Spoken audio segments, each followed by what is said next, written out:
The Hound of the Baskervilles. Chapter 4. Sir Henry Baskerville. Our breakfast table was cleared early, and Holmes waited in his dressing gown for the promised interview. Our clients were punctual to their appointment, for the clock had just struck 10 when Dr. Mortimer was shown up, followed by the young baronet.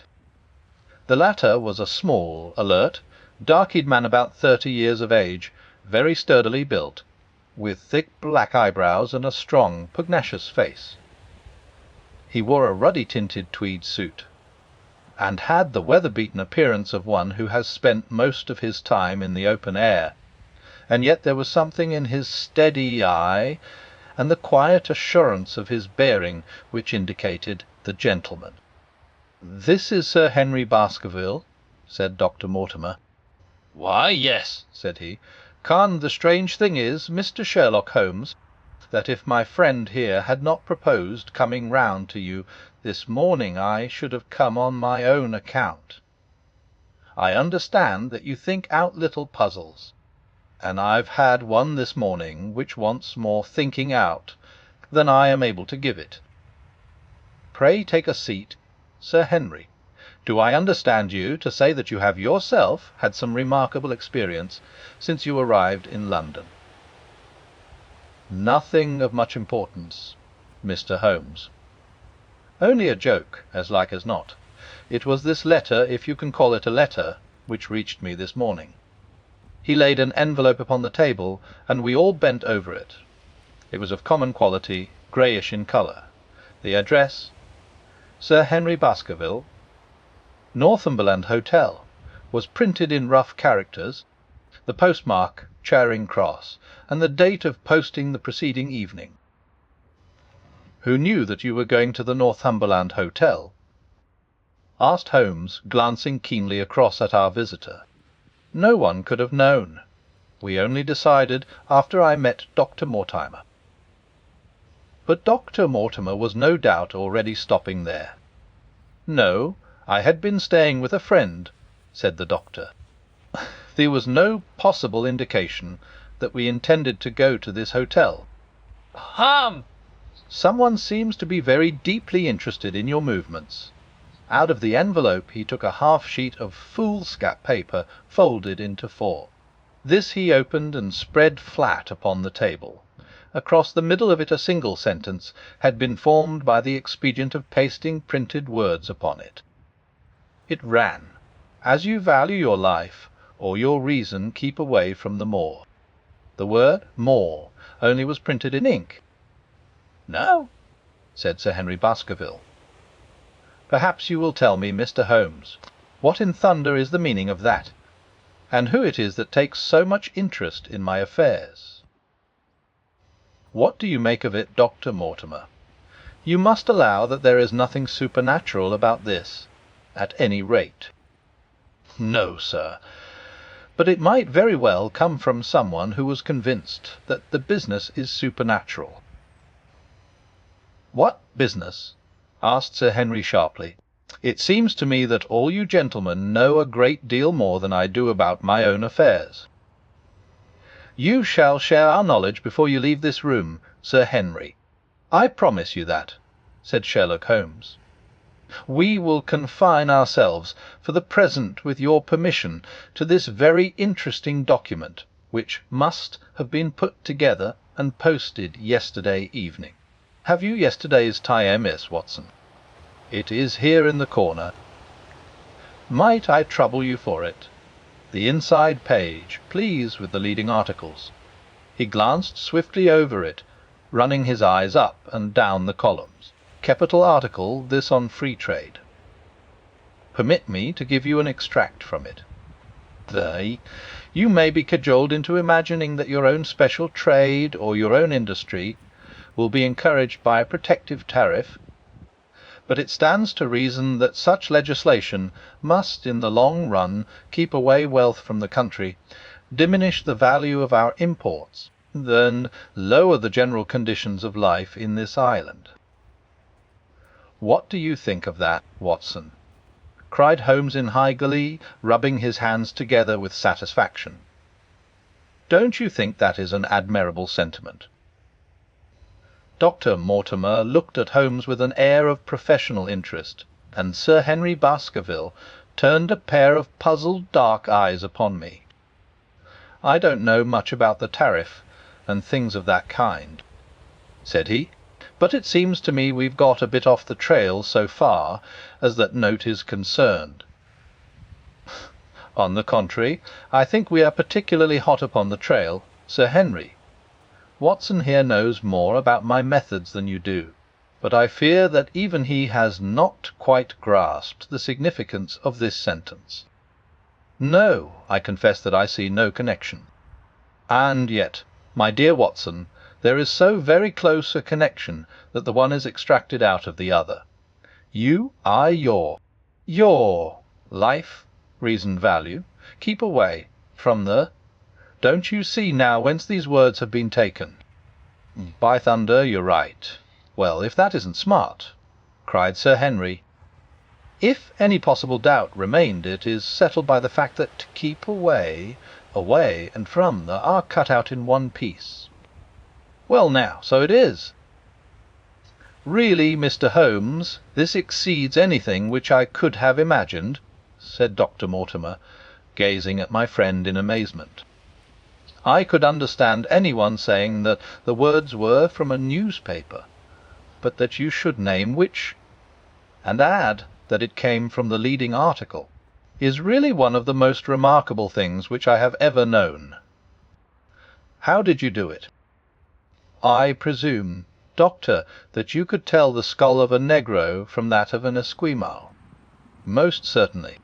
"But how?" "Because that is my special hobby. The differences are obvious. The supraorbital crest, the facial angle, the maxillary curve, But this is my special hobby, and the differences are equally obvious. There is as much difference to my eyes between the leaded bourgeois type of a Timeless article and the slovenly print of an evening halfpenny paper as there could be between your negro and your Esquimaux. The detection of types is one of the most elementary branches of knowledge to the special expert in crime, though I confess that once when I was very young I confused the Yoximas UOY with the Westan Owen Anindanyebos. But a TMS leader is entirely distinctive, and these words could have been taken from nothing else. As it was done yesterday, the strong probability was that we should find the words in yesterday's issue. So far as I can follow you, then, Mr. Holmes," said Sir Henry Baskerville, "someone cut out this message with a scissors." "Scissors," said Holmes. "You can see that it was a very short-bladed scissors, since the cutter had to take 2 snips over keep away." "That is so." "Someone, then, cut out the message with a pair of short-bladed scissors, pasted it with paste." "Gum," said Holmes. "With gum on to the paper. But I want to know why the word more should have been written." "Because he could not find it in print. The other words were all simple and might be found in any issue, but more would be less common." "Why, of course, that would explain it. Have you read anything else in this message, Mr. Holmes?" "There are 1 or 2 indications, and yet the utmost pains have been taken to remove all clues. The address, you observe, is printed in rough characters, but the Times is a paper which is seldom found in any hands but those of the highly educated.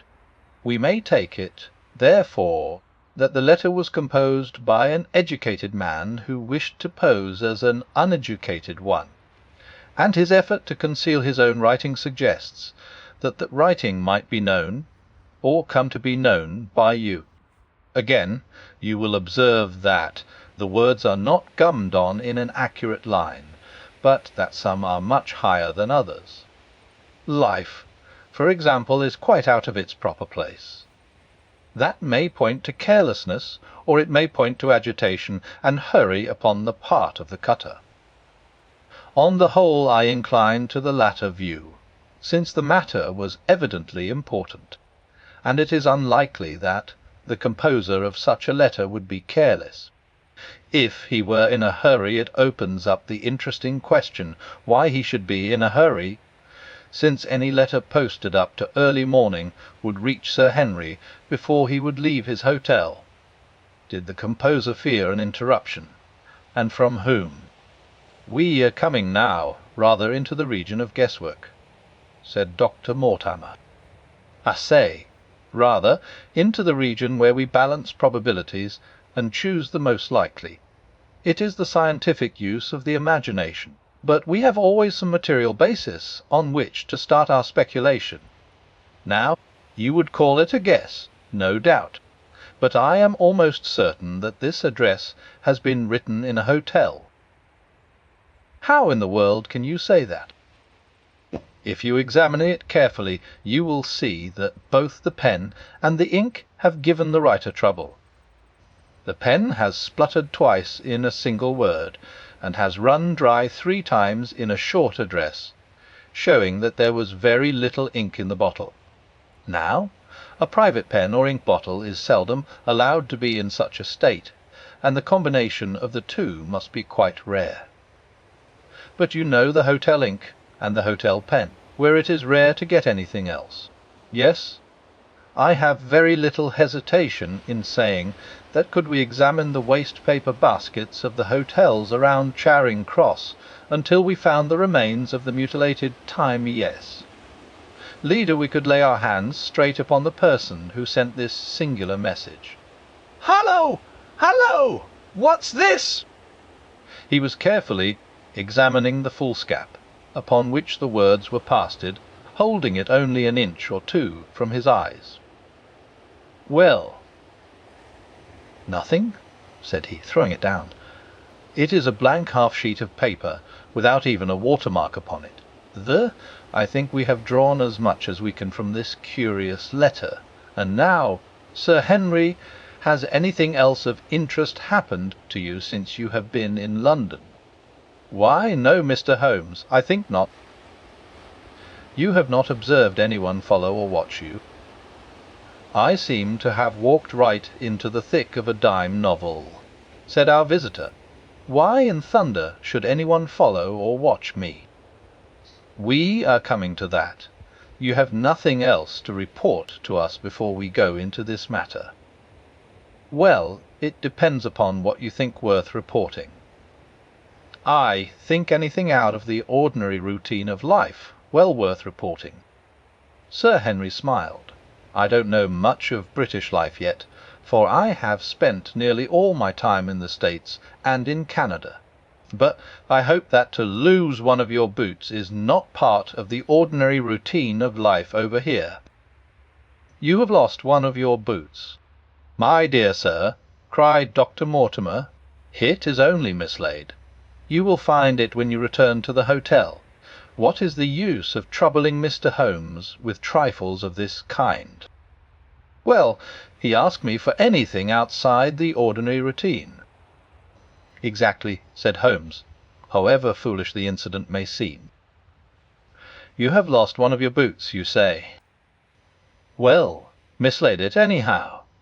I put them both outside my door last night, and there was only one in the morning.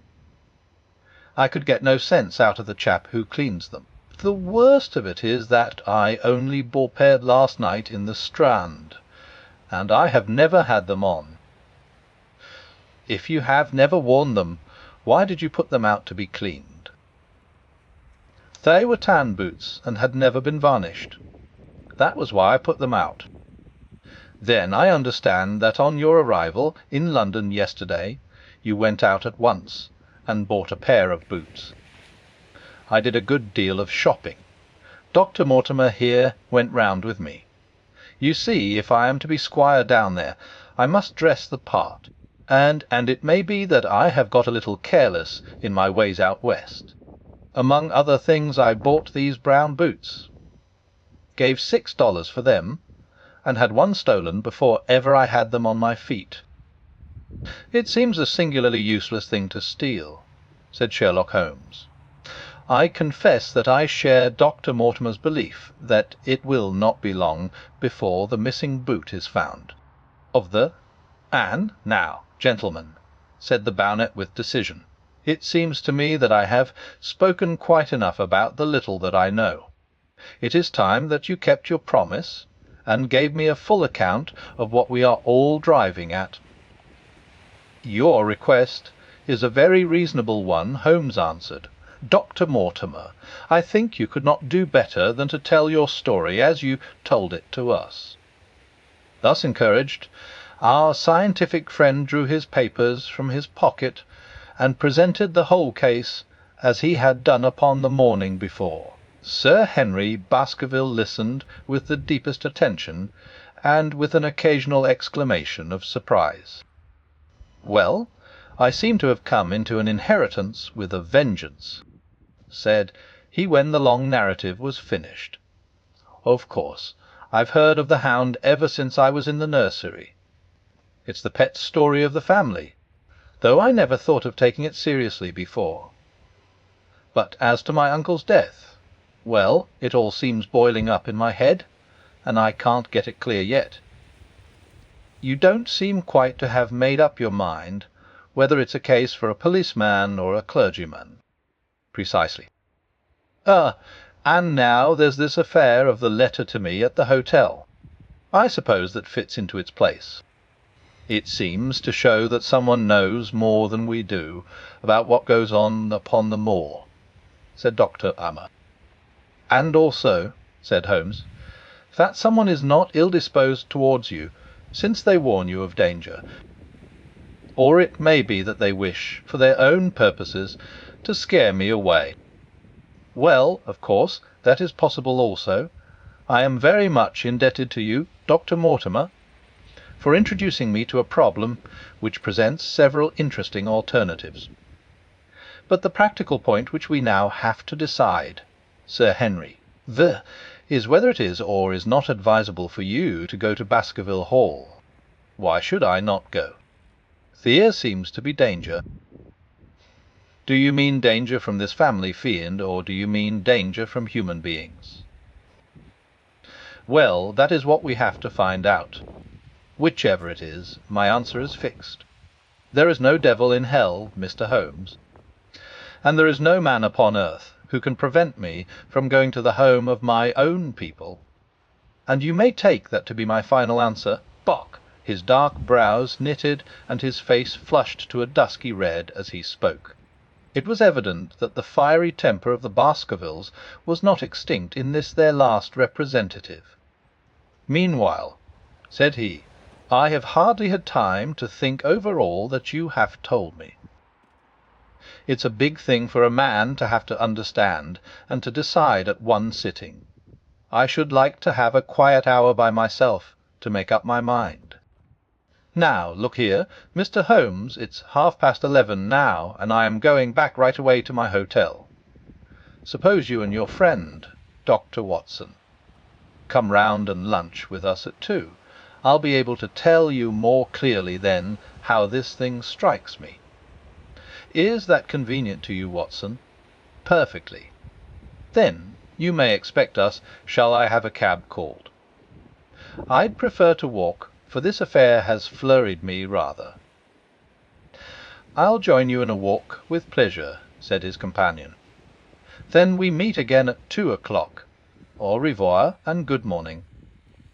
We heard the steps of our visitors descend the stair and the bang of the front door. In an instant Holmes had changed from the languid dreamer to the man of action. "Your hat and boots, Watson, quick. Not a moment to lose." He rushed into his room in his dressing-gown, and was back again in a few seconds in a frock-coat. We hurried together down the stairs and into the street. Dr. Mortimer and Baskerville were still visible about 200 yards ahead of us in the direction of Oxford Street. Shall I run on and stop them? "Not for the world, my dear Watson. I am perfectly satisfied with your company if you will tolerate mine. Our friends are wise, for it is certainly a very fine morning for a walk." he quickened his pace until we had decreased the distance which divided us by about half.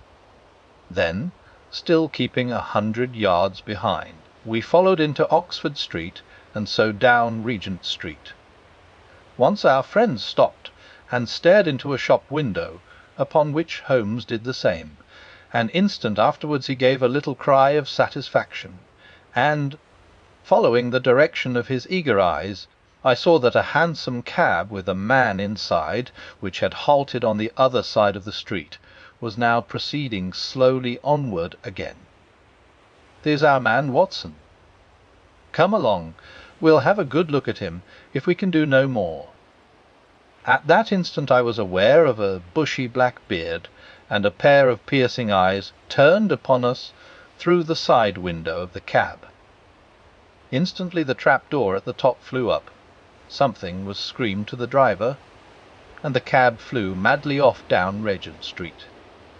Holmes looked eagerly round for another, but no empty one was in sight.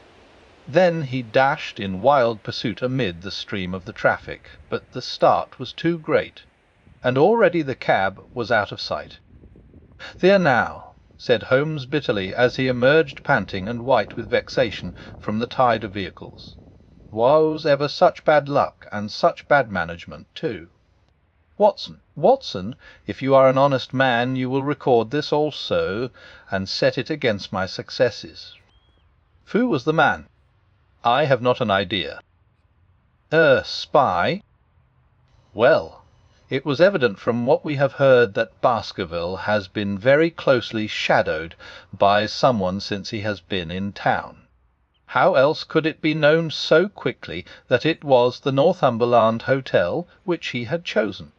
If they had followed him the first day, I argued that they would follow him also the second. You may have observed that I twice strolled over to the window while Dr. Mortimer was reading his legend. Yes, I remember. I was looking out for loiterers in the street, but I saw none. We are dealing with a clever man, Watson. This matter cuts very deep, and though I have not finally made up my mind whether it is a benevolent or a malevolent agency which is in touch with us, I am conscious always of power and design. When our friends left, I at once followed them in the hopes of marking down their invisible attendant. So wily was he that he had not trusted himself upon foot, but he had availed himself of a cab so that he could loiter behind or dash past them, and so escape their notice. His method had the additional advantage that if they were to take a cab, he was all ready to follow them. It has, however, one obvious disadvantage. It puts him in the power of the cabman. Exactly. What a pity we did not get the number. My dear Watson, clumsy as I have been, you surely do not seriously imagine that I neglected to get the number. Number 1074 is our man, but that is no use to us for the moment. I fail to see how you could have done more. On observing the cab, I should have instantly turned and walked in the other direction. I should then at my leisure have hired a second cab and followed the first at a respectful distance, or, better still, have driven to the Northumberland Hotel and waited there. When our unknown had followed Baskerville home, we should have had the opportunity of playing his own game upon himself, and seeing where he made for. As it is, by an indiscreet eagerness, which was taken advantage of with extraordinary quickness and energy by our opponent, we have betrayed ourselves and lost our man. We had been sauntering slowly down Regent Street during this conversation, and Dr. Mortimer, with his companion, had long vanished in front of us. "There is no object in our following them," said Holmes. "The shadow has departed and will not return. We must see what further cards we have in our hands and play them with decision. Could you swear to that man's face within the cab?" I could swear only to the beard. And so could I, from which I gather that in all probability it was a false one. A clever man upon so delicate an errand has no use for a beard save to conceal his features. Come in here, Watson." He turned into one of the district messenger offices, where he was warmly greeted by the manager.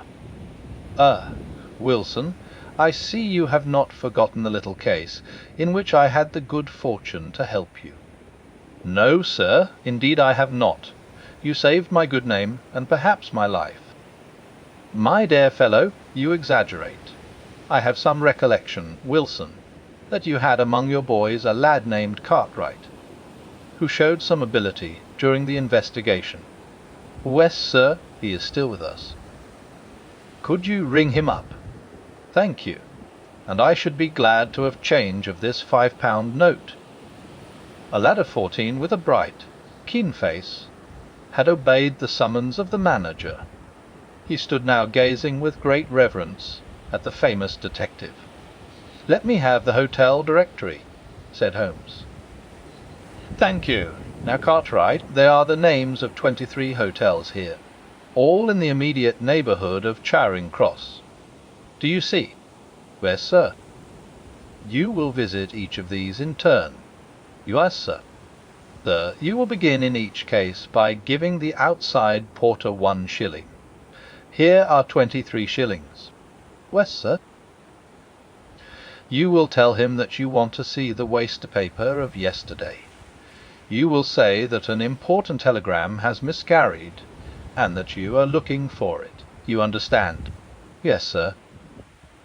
"But what you are really looking for is the centre page of the Times, with some holes cut in it with scissors.